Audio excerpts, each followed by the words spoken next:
গতকাল টাঙ্গাইলের ঘাটিকালে প্রকাশ্যে ক্লাসরুমে শিক্ষিকাকে অপমান করার একটি ভিডিও সামাজিক যোগাযোগ মাধ্যমে ছড়িয়ে পড়েছে। কিছু সময়ের পরই ঘটনাটি এলাকায় ছড়িয়ে পড়ে হয় নতুন করে আলোচনা সমালোচনা। স্থানীয় প্রশাসন সালিশ ডাকলে পরক্ষণে উপস্থিত করা হয় সেই শিক্ষিকাকে এবং সেই শিক্ষার্থীকে। ভিডিওতে দেখা যায় পা জড়িয়ে ধরে বসে আছেন সেই শিক্ষার্থী। এলাকাবাসীর সামনে মাইক্রোফোন হাতে নিয়ে শিক্ষিকা জানান, আমি আমার ছেলের বিচার চাই, এমন দৃষ্টান্তমূলক বিচার করুন যাতে পরক্ষণে কোনো শিক্ষিকাকে এমনভাবে অপমান করার সাহস আর বাংলাদেশে হয় না।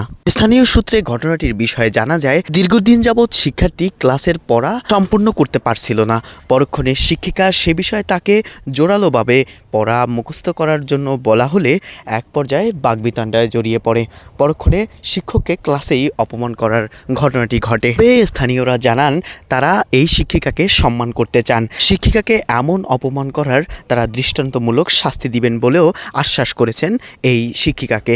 স্থানীয় একজন বলেন, শিক্ষিকা হলো মায়ের মতো, মায়ের থেকে কোনো অংশে তারা কম নয়। জীবনের সবচাইতে গোল্ডেন সময়গুলো একজন শিক্ষক তার শিক্ষার্থীদের মাঝেই সময় কাটিয়ে থাকে। এমনও দেখা যায় নিজের সন্তানদেরও টেক কেয়ার করার সময়টুকু তাদের হয় না। কেউ কেউ বলেন, শিক্ষক হলো এমন মানুষ যারা অন্যের খুশিতে, অন্যের সফলতায় তারা নিজেকে আনন্দিত মনে করে। পিতামাতা সন্তান জন্ম দিলেও মানুষ করেন শিক্ষিকারাই। আবার কেউ বলেন, শৈশবের সেই স্মৃতির কথাও মনে পড়েছে।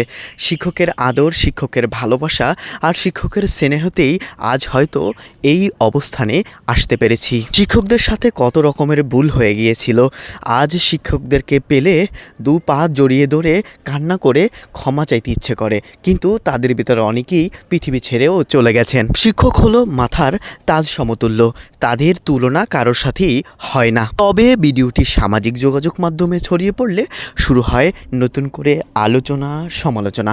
কেউ কেউ বলেন, শিক্ষককে অপমান করা এর মানে হলো পুরো